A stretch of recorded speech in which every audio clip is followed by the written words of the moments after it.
Si je vous dis lumière, qu'est-ce qui vous vient à l'esprit? La lumière intellectuelle, siècle des lumières, la lumière physique. Le soleil. C'est la chaleur, c'est le bonheur. Les frères Lumière. Pour vous, que vous apporte la lumière dans votre vie? Alors ça m'apporte la pêche. La sécurité aussi. Ça fait toujours du bien d'avoir de la lumière. Sans lumière, je vis pas, moi. Est-ce que vous pouvez nous raconter le souvenir d'un moment lumineux dans votre vie? Oui, la naissance de ma fille. Des moments simples, des moments avec la famille, des amis, dans un beau cadre. C'est quand je suis joyeuse, pour moi, c'est lumineux. En fait, il y en a tellement. C'est compliqué, hein. On va dire plein de moments lumineux.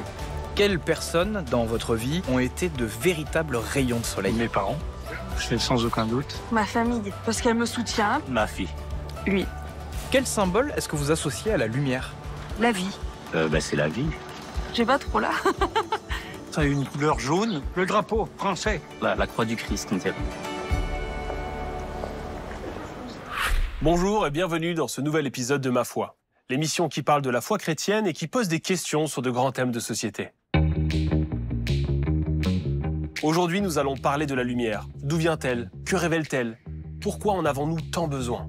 Et surtout, que nous dit-elle sur notre manière de comprendre le monde, de nous orienter, d'avancer? Pour le découvrir, nous avons mené notre enquête. La lumière nous éclaire, clarifie notre vision et façonne notre perception du monde. Mais est-ce là toute sa magie? Un peu plus tard, Damien nous emmènera en Suisse, à l'Observatoire astronomique de Genève, pour rencontrer Pierre, astrophysicien. À ses côtés, nous découvrirons comment la lumière éclaire à la fois les mystères de l'univers, mais aussi ceux du cœur de l'homme. La lumière, elle nous fait le pont entre des dimensions complètement hors de proportions humaines. Ce contraste énorme entre le royaume de Dieu et puis le royaume humain. Et pour m'accompagner tout au long de cette émission, j'accueille sœur Marie-Christine Dejean. Sœur Marie-Christine, engagée depuis plus de 30 ans auprès des diaconesses de Reuilly, a vu sa vie illuminée par sa rencontre avec le Christ. À travers la peinture, elle célèbre et partage cette lumière, source de vie et d'inspiration. Ma sœur, bonjour. Bonjour. Alors, c'est la première fois que je rencontre une sœur protestante. Et je serais curieux de savoir ce qui vous a conduit vers cette communauté. Alors, c'est un chemin assez long. Ouais. En fait, j'ai grandi dans une famille où on ne parlait pas de Dieu. J'étais secrétaire bilingue et je voulais apprendre l'allemand pour être trilingue.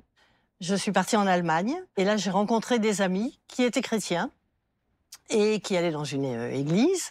Et un jour, le pasteur avait besoin de quelqu'un pour faire son secrétariat. Je me suis dit, tiens, une église, ça doit être un peu comme un hôpital.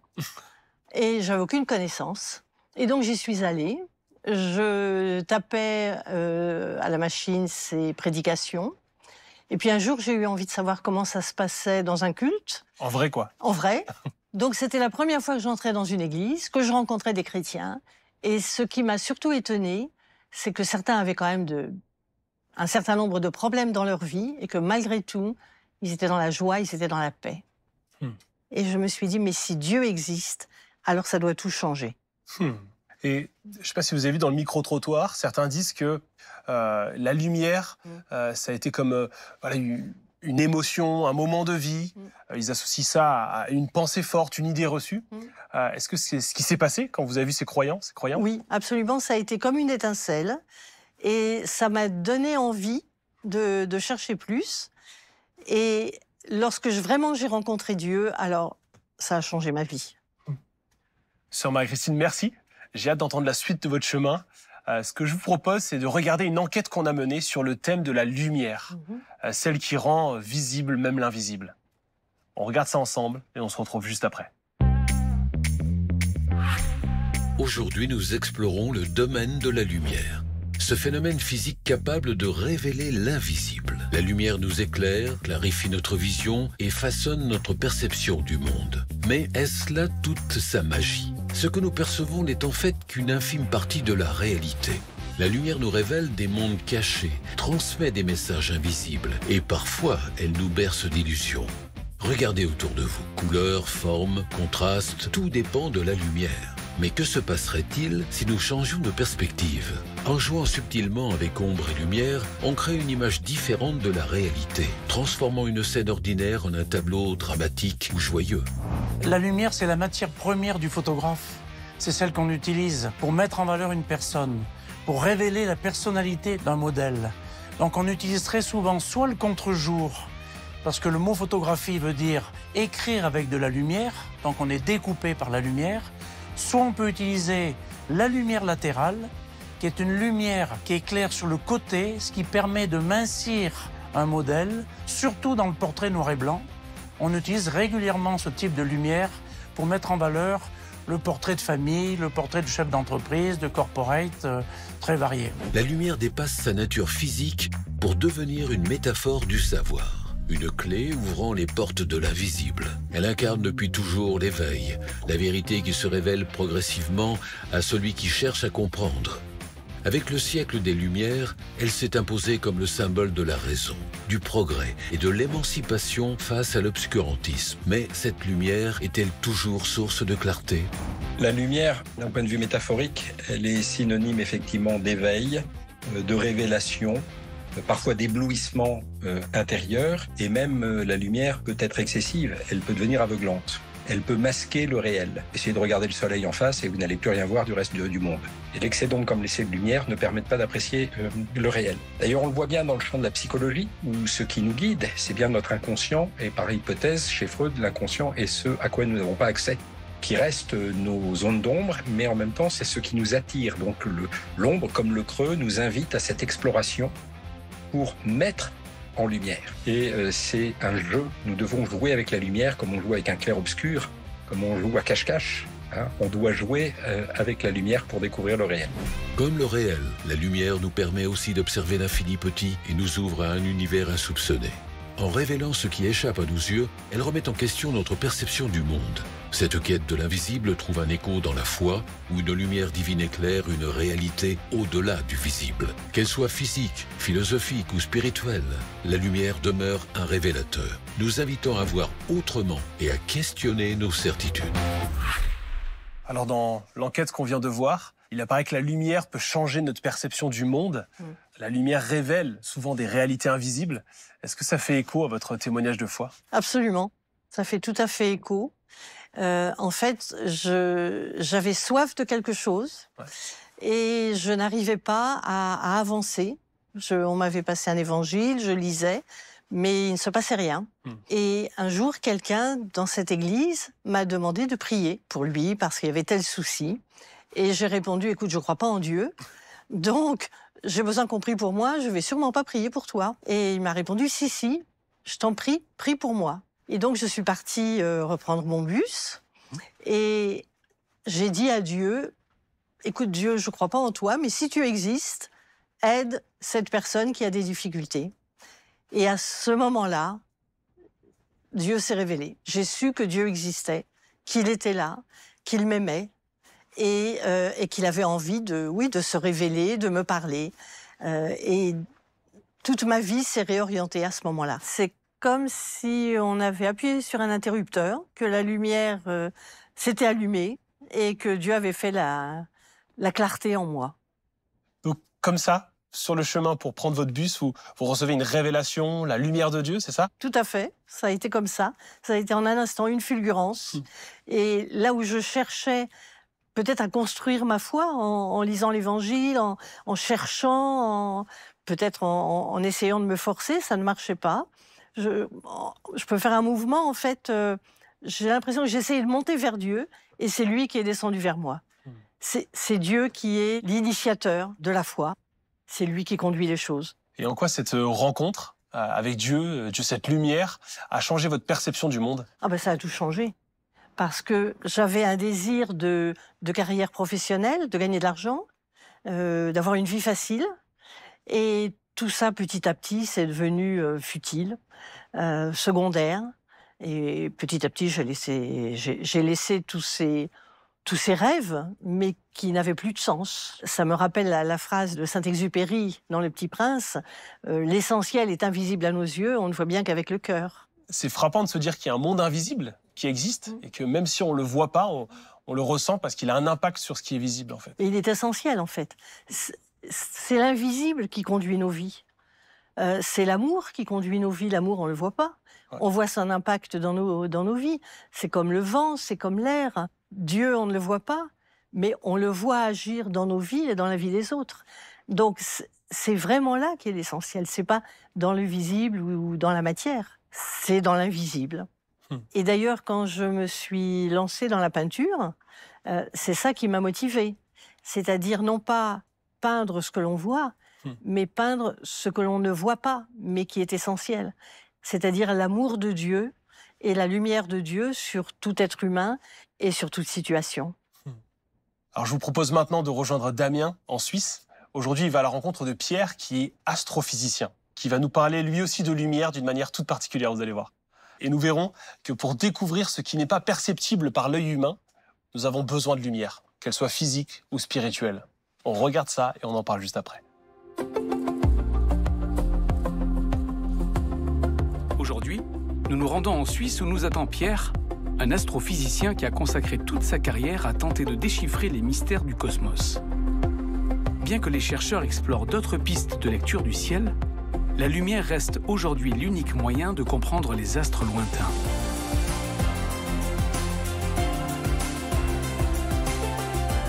Avec Pierre, nous verrons comment cette lumière venue de l'espace évoque une autre lumière, celle de Christ, qui illumine la dimension spirituelle de nos vies. Bonjour Pierre. Bonjour Damien. Très content de te rencontrer. C'est réciproque. On a tous rêvé enfant de connaître, de comprendre les étoiles. Et toi, tu en as fait ton métier. Comment t'en es arrivé là? Oui, j'y suis arrivé, disons, de manière un peu détournée. C'est-à-dire que j'ai lu, que j'avais 9 ans, un petit livre sur l'astronomie qui montrait les distances, les dimensions. Ça m'a beaucoup impressionné. On m'avait offert une petite lunette qui grossissait 25 fois. C'était déjà pas mal. Je voyais le satellite de Jupiter, mais je voulais voir les anneaux de Saturne, par exemple. Alors, je me suis construit une grande lunette avec des moyens très, très rudimentaires, des tubes au carton, etc. Et voilà, quand j'ai eu 15 ans, j'ai pu voir les anneaux de Saturne pour la première fois de ma vie. J'étais très fier de... Il y a de quoi, à 14 ans, fabriquer son télescope? Mais je ne pensais pas du tout à l'époque en faire un métier. Donc ton métier d'astrophysicien. Voilà. Alors, astrophysicien, ça veut dire quoi exactement? Quelle est cette science, ce métier? Le but, en fait, c'est d'étudier les propriétés des étoiles, leur composition chimique, leur durée de vie, leur mouvement dans la galaxie. Tu ne peux pas mettre une étoile dans ton laboratoire et puis la touiller de toutes sortes de manières pour voir comment elle réagit. Donc, l'information principale que l'astrophysicien exploite pour ses études, c'est la lumière. Alors justement, cette lumière, elle est évoquée dans les Écritures. Comment cette lumière, pour toi, elle fait écho à ta connaissance de l'univers? Alors, Jésus dit que je suis la lumière du monde, donc de même qu'on voit cette lumière dans les Écritures, on la voit aussi dans la nature, et on a là un parallèle. On peut lire le livre de la nature de la même manière qu'on lit la Bible.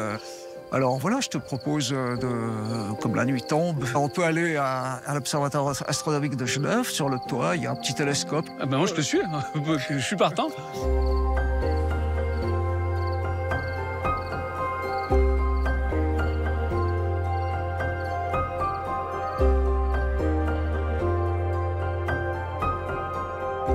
Alors, l'instrument que tu vois ici, c'est l'instrument de base des astrophysiciens, un télescope dont le rôle est de collecter la lumière pour l'amplifier, qui nous permet de discerner des objets qui seraient totalement invisibles à l'œil nu, des nébuleuses, des galaxies, voire des planètes lointaines. Ce qu'il faut comprendre et qu'on oublie parfois, c'est que les distances sont telles que nous voyons les objets tels qu'ils étaient lorsqu'ils ont émis la lumière, puisque la lumière met quand même du temps à nous parvenir, et même à raison de 300 000 km par seconde. Cette lumière peut mettre des années pour les étoiles les plus proches, voire des centaines d'années, voire des milliers d'années, voire des millions d'années. Maintenant, on va aller voir les clichés qu'on peut obtenir avec cet instrument dans la salle de contrôle à côté. Ok. Voilà.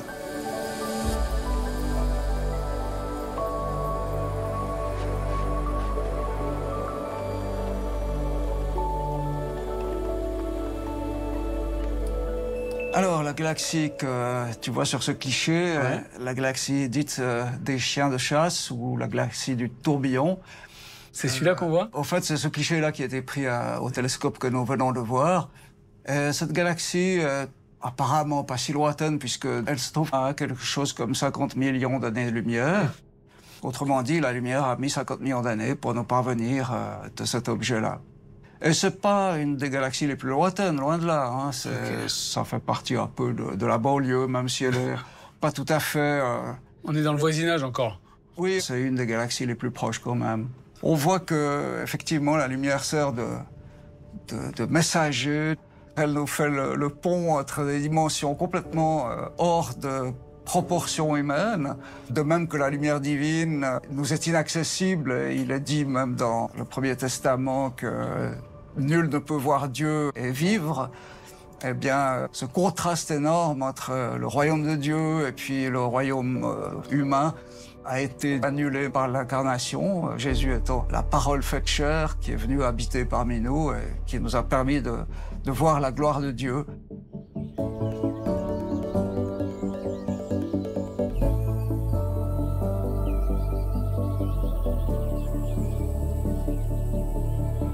Maintenant qu'on a rassemblé, collecté la lumière avec le télescope, il s'agit de l'analyser. Pour ce faire, il faut un spectrographe. Alors, je t'ai fabriqué cette boîte qui est un spectrographe extrêmement simplifié, mais qui reproduit à peu près l'expérience que Herschel avait fait il y a plus de 2 siècles pour mettre en évidence le rayonnement infrarouge. On va voir ce que c'est tout à l'heure. Alors, vous avez un prisme qui décompose la lumière blanche du Soleil en un petit spectre que tu vois là se projeter sur... l'arc-en-ciel, il est là. Sur l'écran. D'accord. Et bleu, puis, vert, rouge. Rouge, voilà. Et puis, on a disposé des thermomètres qui sont sensibles à l'énergie rayonnante contenue dans chaque couleur. Ok. Alors, il y a un thermomètre dans le violet. Alors, le violet, je lis 32, 33. Voilà. Dans le jaune-vert. Je lis 35. Voilà. Et au-delà du rouge, tu ne vois rien. C'est-à-dire que tu ne vois pas de lumière avec tes yeux. Eh ben là, j'ai 35 aussi, par contre. Voilà. Alors que le thermomètre témoin, qui se trouve complètement dans l'ombre, complètement dans l'ombre, il a 31. Mesure la température ambiante. Alors, comment t'expliques que sans lumière, on a la température? Alors, attention, il y a de la lumière, mais ton œil ne la voit pas. Alors, pour que tu comprennes mieux, on va voir un graphique des longueurs d'onde qui couvre toute la gamme des longueurs d'onde dans la salle d'exposition. C'est passionnant, je te suis. C'est génial.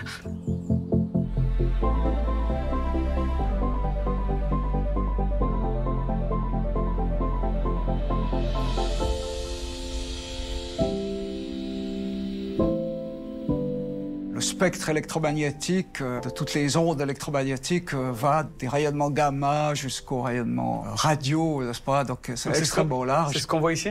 Alors voilà, vous avez le visible qui est ce tout petit arc-en-ciel ici. D'accord. Après, vous avez l'infrarouge, vous avez les ondes millimétriques, les ondes radio. Les ondes radio sont de la lumière? Oui, c'est de la lumière. C'est des ondes électromagnétiques, comme la lumière visible. De même que les ultraviolets, les rayons X et puis les rayons gamma. Donc si je te comprends bien, la plupart de la lumière n'est pas visible. Voilà. Moi, j'aime bien le concret. Je suis comme Thomas, j'ai besoin de voir la lumière. Ma foi, elle ressemble plutôt au spectre visible. Dans ta vie personnelle, comment Dieu travaille avec toi? Ça m'intéresse. Dieu agit tantôt d'une manière, tantôt d'une autre, comme il est dit dans le livre de Job. On peut voir s'il y a des miracles, par exemple, ou bien le chemin de Damas de l'apôtre Paul. Là, c'est très visible. Mais la plupart du temps, en fait, comme on le voit dans le spectre ici, l'action de Dieu est beaucoup plus discrète. Et, je repose parfois à cet épisode qui me paraît très, très révélateur de ce que j'étais, en fait, à l'époque. J'étais le dernier d'une fratrie de 4, et puis j'étais inattendu, en fait, voilà. Mes parents n'étaient pas très aisés, ils étaient artistes tous les deux. Donc voilà, un enfant supplémentaire, c'était un peu la tuile. Il semblerait que ma mère a envisagé d'avorter, mais le médecin qu'elle a consulté l'en a dissuadé, fort heureusement. J'ai perçu comme ça des non-dits ou des attitudes. C'est sûr que ça a probablement influé sur mon caractère, c'est sûr. J'ai commencé ma vie en étant très cynique et très désabusé, voilà. Et puis, bon, à force d'évoluer, j'ai admis que voilà, j'avais besoin de Dieu. Et puis, quand on admet ça, on est forcément, on change un peu sa vision du monde, évidemment, pas rien qu'un peu, en fait. À une époque où je me posais beaucoup de questions, j'ai eu comme ça une sorte de d'inspiration, me donnant une référence biblique. En fait, ce verset dit « Celui-ci est mon fils bien-aimé en qui j'ai mis toute mon affection ». Bien sûr, c'est une parole qui s'adresse à Jésus spécifiquement, mais enfin que tout chrétien peut prendre pour lui-même aussi. Toi, tu avais besoin de ce genre de paroles par rapport à ton enfance, ton expérience? Oui, parce que j'avais une assez basse opinion de moi-même, donc... Donc cette lumière, elle est là, quelquefois très claire, très visible, quelquefois secrète presque. Voilà. Dieu est là en infrarouge. Voilà, par exemple. Tout à fait.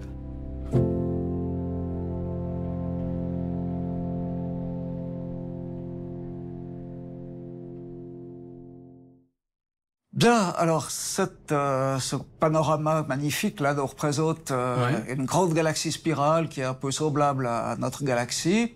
Il s'agit de la galaxie d'Andromède. Ce qui nous intéresse ici, ce sont ces bandes sombres. Ce sont des poussières qui sont réparties dans la galaxie d'Andromède sur des volumes suffisants pour cacher la lumière, cacher les étoiles d'arrière-plan. Alors, est-ce que ces poussières interstellaires sont un obstacle pour la lumière? Tout à fait, mais il y a quand même possibilité pour la lumière de passer, en tout cas dans certaines longueurs d'onde. Cette lumière-là, malgré la matière intense, ces parasites arrivent à traverser, la lumière peut traverser de la matière? Alors, il y a toujours moyen pour les ondes électromagnétiques de se propager, même à travers des obstacles assez importants. Selon le prologue de l'évangile de Jean, il est écrit que la lumière est venue dans les ténèbres et les ténèbres ne l'ont point étouffée. Les ténèbres n'ont pas réussi à vaincre la lumière, en fait. La lumière divine qui émane de Jésus, elle traverse aussi tous nos ténèbres, nos mensonges, nos attitudes rebelles, etc. Et se fraye un chemin de manière victorieuse, en fait, jusqu'à nous. Si nous voulons bien la laisser faire, en tout cas. Et il est toujours salutaire de se souvenir que cette lumière, elle est toujours là et qu'elle ne nous abandonne jamais, en fait. Elle cherche toujours à nous éclairer. Il n'y a pas de parasites qui sont trop nombreux, trop épais? Aucun de ces obstacles ne peut retenir définitivement la lumière de Christ. Au commencement était la parole. Et la parole était avec Dieu, et la parole était Dieu. Elle était au commencement avec Dieu. Toutes choses ont été faites par elle, et rien de ce qui a été fait n'a été fait sans elle. En elle était la vie, et la vie était la lumière des hommes.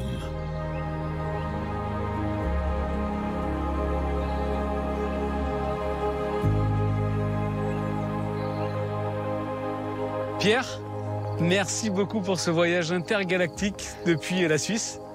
Merci pour cette image si forte de la lumière du cosmos et la lumière de la personne de Jésus. Tu nous éclaires sur cette idée que ce Dieu qui peut nous paraître inatteignable le devient par ce pont, qui est cette lumière, ce Jésus, cette vérité qui éclaire tout.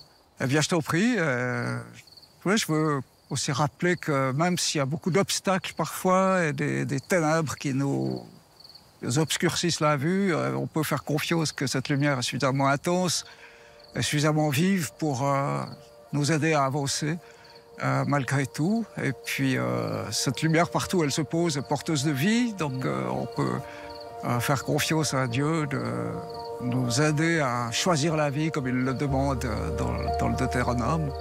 Et en plus de bien, Dieu nous invite à être à notre tour des lumières pour les autres dans ce monde. Et même si c'est une tâche qui nous paraît insurmontable, Dieu est là pour nous aider à l'accomplir.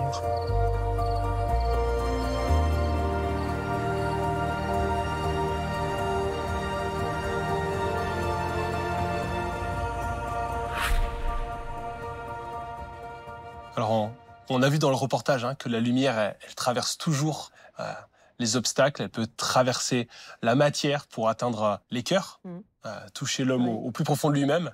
Ça vous parle? Ça me parle énormément, évidemment. L'image qui me vient, c'est lorsque j'ai reçu l'appel à entrer dans la communauté. J'avais donc 40 ans, avec un caractère, une personnalité faite. Et je m'imaginais que tout serait facile. Or, nous venons toutes de pays, de cultures, d'églises différentes. Et ça peut et ça a entraîné assez régulièrement des incompréhensions, des difficultés relationnelles, parfois encore maintenant.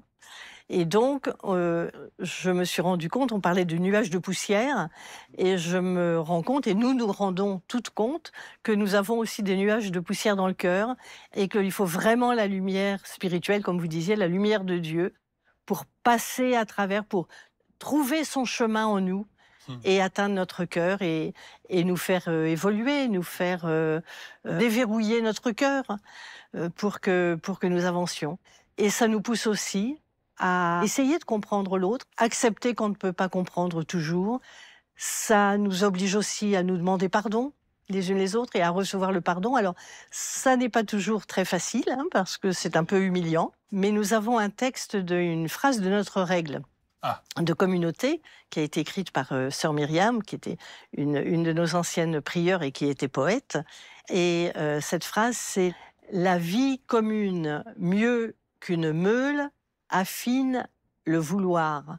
C'est-à-dire, ça n'écrase pas le vouloir, mais ça l'affine, ça le bonifie, ça le purifie. Et on n'est plus seul, on est soi, mais avec les autres. Et comme vous l'avez dit, c'est la lumière qui vous unit, Dieu qui permet de traverser ça. Tout à fait. Et je crois que c'est ce que vous essayez de faire aussi avec vos peintures, de rendre visible la lumière de Dieu. Tout à fait. Comment vous y prenez alors?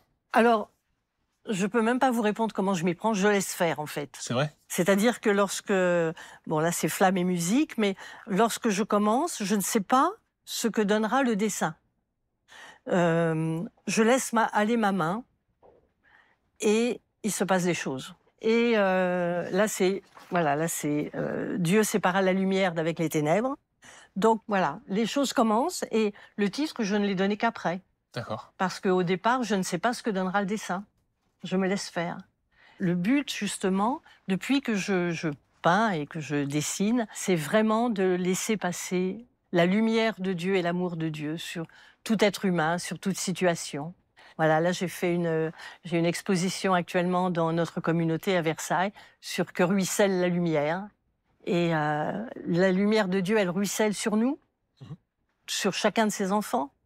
Et puis, à nous ensuite de la laisser rejaillir pour que d'autres puissent aussi bénéficier de cette lumière. Comment réagissent les gens, du coup, à qui vous montrez vos œuvres? Alors, il y a souvent ce retour, on sent que Dieu est là. Et je me souviens d'un événement, j'avais lu dans un grand quotidien, un événement géopolitique qui m'avait mis dans une grande colère, et je ne pouvais pas prier, tant j'étais dans une rage, je peux dire. J'étais incapable de prier, donc j'ai pris une toile et j'ai commencé à passer rageusement de la couleur avec une brosse. La colère s'est exprimée par la peinture. Complètement, et jusqu'à ce que je me calme et que je retrouve la paix et que je puisse prier. Et je l'avais exposé dans une église où on avait une petite exposition de mes peintures. Et quand une personne a vu ma peinture, elle m'a dit « mais c'est magnifique, on sent la paix ». Et je lui ai dit « mais vous ne savez pas dans quelles circonstances ce tableau s'est créé, la paix est venue après. Il faut que je sois en communion avec Dieu pour pouvoir le laisser faire. » D'accord. Parce que sinon, justement, ça ne marche pas. En fait, j'ai l'impression d'infuser en Dieu pour que lui puisse passer et dire la lumière aux gens qui voient. Merci, sœur Marie-Christine, pour ce témoignage qui nous invite à vivre pleinement dans la lumière de Christ, à infuser, comme vous le dites si bien. Et puis, merci à vous qui avez suivi cette émission. N'oubliez pas que vous pouvez nous retrouver sur les réseaux sociaux et en replay pendant 1 mois sur France.tv. En espérant vous retrouver dès la prochaine fois.